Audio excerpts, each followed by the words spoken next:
Malda medical কলেজে সেখানে ইঁদুরের উপদ্রব, সে ছবি দেখবেন আপনারা, ভয়াবহ সেই ছবি। ইঁদুরের কামড় থেকে রোগীকে বাঁচাতে সেখানে খাঁচা পাতা হয়েছে। বেশ কয়েকজন রোগীকে ইঁদুর কামড়েছে বলেও জানতে পারা যাচ্ছে। এখনো পর্যন্ত কি ব্যবস্থা, কি ছবি আপনাদের ডিটেল দেখাবো। মালদা মেডিকেল কলেজে ইঁদুরের উপদ্রব, হাসপাতাল ওয়ার্ডে ইঁদুর ঘুরে বেড়াচ্ছে। চিকিৎসা করাতে এসে কামড় খেতে হচ্ছে ইঁদুরে। ইঁদুর ধরা রোগীর পাশে, সেখানে ইঁদুর ধরতে রোগীর পাশে একটা আলাদা জাল পাতা হয়েছে, খাঁচা পাতা হয়েছে। সুব্রতোষ আমার সহকর্মী এই মুহূর্তে রয়েছেন। সুব্রতোষ, একটা হাসপাতালে এরকম ছবি কেন? তাহলে কি দিনের পর দিন দেখেও না দেখা, নাকি হঠাৎই এই সমস্যার প্রাদুর্ভাব হয়েছে? না, অবশ্যই দেখেও না দেখা, তুমি যেটা বলছো এই দেখেও না দেখাটাই একেবারেই ঠিকঠাক কথা। কারণ এখানে এর আগেও আমরা দেখিয়েছিলাম এই হাসপাতালেই বেড়াল ঢুকে যাচ্ছে, কুকুর ঢুকে যাচ্ছে এবং রোগীর যে খাবার সেটা সেই খাবারে মুখ দিয়ে চলে যাচ্ছে। এই সমস্ত তো নিত্য নৈমিত্তিক ঘটনা।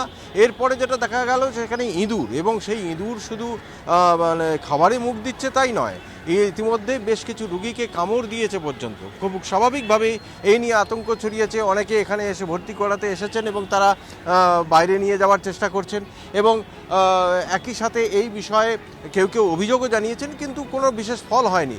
এখন আমরা যখন ছবি করতে এলাম, ছবি করছিলাম, তখন হঠাৎ করে সতর্ক হলেন সবাই এবং তারপরেই সেখানে এই মালদা মেডিকেলে এখন কিছু কিছু বেডের পাশে সেখানে ইঁদুর ধরার ফাঁদ পাতা হয়েছে বা ওই ধরার কল রাখা হয়েছে, যাতে ইঁদুর এলে সেখানে কলে বন্দি হয়।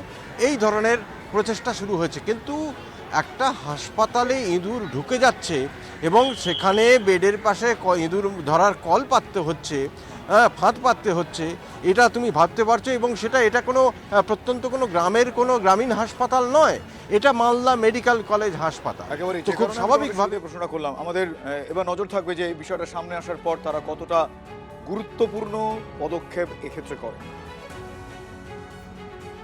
এখন অনেক ইঁদুর দৌড়ে বেড়াচ্ছে। পেশেন্টের গায়ে চলে আসছে? হ্যাঁ, ওই যে বিষ উঠে যাচ্ছে, তো বিছানাতে উঠে যাচ্ছে, মশারি তলে ঢুকে যাচ্ছে। কখন আসছে ইঁদুর? রাতের বেলা। প্রচুর ইঁদুর নাকি? হ্যাঁ, দেখতে পাচ্ছি। কে রেখেছে ওটা? ওটা বলতে পারবো না। হাসপাতাল থেকে? এখানে রডেন্ট, আপনারা জানেন রডেন্ট হচ্ছে আমাদের প্লেট পর্যন্ত ছড়াতে পারে। ইঁদুর মারার যন্ত্র রাখা হয়েছে, তার মানে ইঁদুর আছে ওখানে। কি নেই ওখানে? ইঁদুর তো ছেড়ে দিন, কি নেই? মানে জঞ্জাল এবং নোংরা আর আবর্জনার যদি একেবারে শ্রেষ্ঠ স্থান হতে পারে, তাহলে সেটা মালদা মেডিকেল কলেজের ট্রমা সেন্টার। এবং আমি আপনাদেরকে বলছি, আমরা বিজেপি সরকার, যারা নতুন সরকারে এসেছে, আমাদের সত্য কথা তুলে ধরতে কোনো আপত্তি নেই, নির্ভয়াতির কোনো আপত্তি নেই। আমাদের মাননীয় মুখ্যমন্ত্রী বলেছেন যে আপনারা হসপিটালে যান, আপনারা দেখুন কি হচ্ছে এবং সরকারকে সহযোগিতা করুন।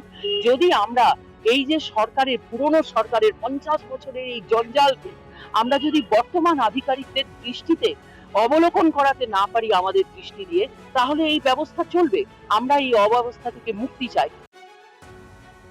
যেটা আছে এবং যেটা আমরা রিসেন্ট পেস্ট কন্ট্রোল করেছি, কিন্তু তাতেও ওদেরকে কন্ট্রোল করা যাচ্ছে না। ইঁদুর ধরার জন্য মেশিনও বেশ কিছুদিন ধরে আমরা ব্যবহার করাচ্ছি, কিছু ধরাও পড়েছে।